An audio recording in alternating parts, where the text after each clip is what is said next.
அனைவருக்கும் வணக்கம். நான் உங்களுடைய செல்வம் பேசுகிறேன். இந்த வீடியோவில் நாம் எதை பற்றி பார்க்க போகிறோம் அப்படின்னா, ஜாதியும் கடவுளும் அதனை பற்றிய விளக்கங்களை பற்றி பார்க்க போகிறோம். முதல் வீடியோவில் நான் சொல்லியிருந்தேன், ஜாதியை அக்செப்ட் பண்ணிக்கிட்டவன், அதை ரசித்து ருசித்து டெய்லி ஃபாலோ பண்ணுறவன் யார் அப்படின்னா, அவன் தன்னுடைய அம்மா அப்பாவை தரம் குறைந்தவனாக நினைக்கிறான். யாருக்கு? உயர்ந்த ஜாதிக்கு, அவனை விட உயர்ந்த ஜாதிக்கு. ஏன்னா 6000 ஜாதி இருக்குது. அதில் இவன் அட்லீஸ்ட் 2வது ஜாதியாக இருந்தாலோ 2000 அப்படிங்கிற லிஸ்ட்டில் வரக்கூடிய ஜாதியோ இல்லை 200வது லிஸ்ட்டில் இருக்கக்கூடிய ஜாதியோ, இவன் தன்னுடைய தந்தையும் தாயும் தரம் குறைந்தவர்கள். யாருக்கு? அவனை விட உயர்ந்த ஜாதிக்கு. அதுபோல் அவனுக்கு பிறந்த குழந்தையும் பிறக்கப் போகிற குழந்தைகளும் தரம் குறைந்தவர்களாகவே எண்ணுகிறான் என்று பொருள். அவனுடைய உயர்ந்த ஜாதிக்காரங்களுக்கு இவனுடைய பிள்ளைகளும் இவனுடைய தகப்பன் தாயும் தரம் குறைந்தவர்கள் என்று எவன் ஒருவன் மனதில் நினைக்கிறானோ அவன் மட்டுமே ஜாதியை ரசிக்கிறான், ருசிக்கிறான், டெய்லி ஃபாலோ பண்ணுகிறான். அவனை விட குறைந்த ஜாதிகளை எண்ணி எண்ணி வியந்து கொள்கிறான். கீழ் ஜாதிகள், இவர்களுக்கு படிப்பு கிடைத்துவிடக்கூடாது, காசும் கிடைத்துவிடக்கூடாது. ரொம்ப கம்மியான காசும் படிப்பறிவு என்ற ஒரு அறிவு அவங்களுக்கு கிடைக்கக்கூடாது என்பதை ஸ்ட்ராங்காக நிலைப்படுத்துவதற்கு தான் ரிக், யஜுர், சாமம், அதர்வணம் என்று 4 வேதங்களும் அறிவியலுக்கு ஒத்து வராத 4 டைப்பாக மக்களை பிரித்தும் வைத்திருந்தார்கள். எவ்வாறு என்றால், காலில் இருந்து பிறந்தவன் சூத்திரன், அதாவது தேவடியா பையன் என்று பொருள். வயிற்றில் இருந்து பிறந்தவன் வைசியன், நெஞ்சில் இருந்து பிறந்தவன் சத்திரியன், நெற்றில் இருந்து பிறந்தவன் பிராமின் என்று 4 வகையாக பிரித்து வைத்திருக்கிறார்கள். ஏன் இந்த வேதங்களும் இந்த 4 பிரிவுகளும் அறிவியலுக்கு சம்பந்தப்படாத முற்றிலும் முட்டாள்தனமான இந்த கருத்துக்களை ஏன் இந்த சமுதாயத்தில் உலவ விட்டு இருக்கிறார்கள் என்றால், இந்த கீழ் ஜாதி மக்கள், அதாவது தன்னை விட தனக்கு கீழ் உள்ள ஜாதி மக்கள் இடம் காசு போய் சேர்ந்துடக்கூடாது, படிப்பறிவு போய் சேர்ந்துடக்கூடாது என்பதனை முக்காலமும் எக்காலமும் தடுத்து நிறுத்துவதற்கே இந்த மந்திரங்களும் தந்திரங்களும் ஆரியர்கள் என்கிற பிராமணர்கள் முன்னாளில் செய்து வைத்திருந்தனர்.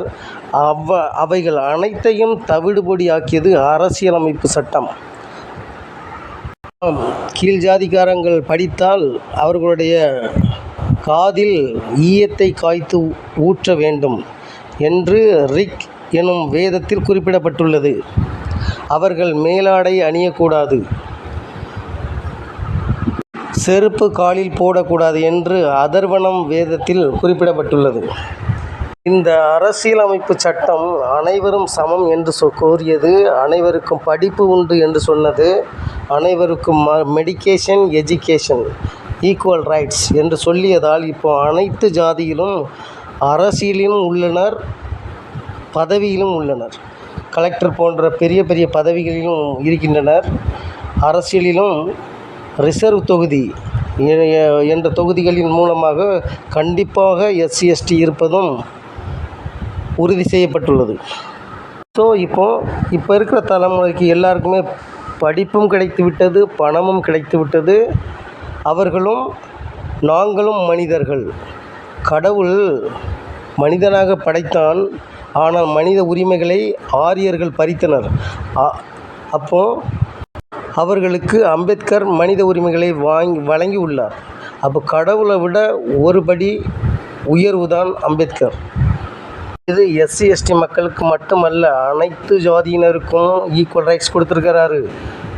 அப்படி கொடுத்தங்கண்டு தான் நாடார் சமுதாயத்தில் காமராஜர் அவர்கள் முதலமைச்சராக ஆக முடிந்தது. தேவர் சமுதாயத்தில் முத்துராமலிங்கம் அவர்கள் MLAவாக ஆக முடிந்தது. கக்கன் அவர்களும் MLAவாக ஆக முடிந்தது.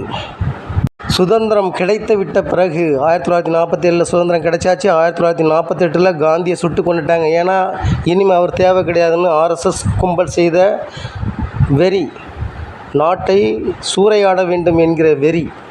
அதனால் சுதந்திரம் கிடைச்சாச்சு, இனிமேல் காந்தி தேவைன்னு சுட்டு கொண்டுட்டாங்க. ஆனால் அம்பேத்கர் தேவைப்பட்டார்.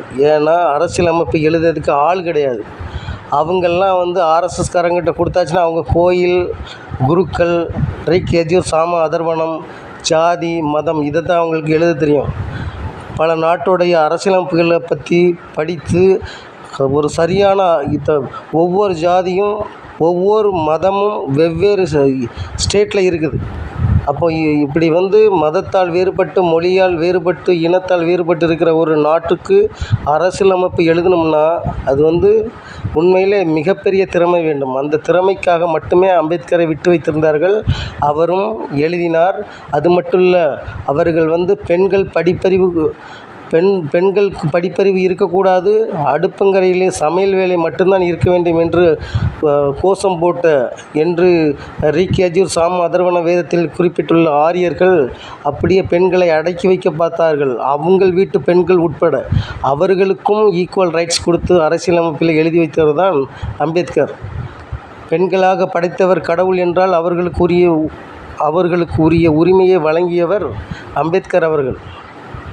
இந்த ஜாதி வேரிட்டு ஆழமாக சென்றுள்ளது இந்த சமுதாயத்தில். இதனை வேரோடு அறுக்க முடியுமா? வேரறுத்து ஜாதி மதம் இல்லாத சமுதாயத்தை கொண்டு வர முடியுமா? முடியும். எப்படி என்பதை அடுத்த வீடியோவில் சொல்கிறேன். இந்த வீடியோ உங்களுக்கு பிடிச்சிருந்ததுன்னா சப்ஸ்கிரைப் பண்ணுங்கள், லைக் பண்ணுங்கள், ஷேர் பண்ணுங்கள். நன்றி, வணக்கம்.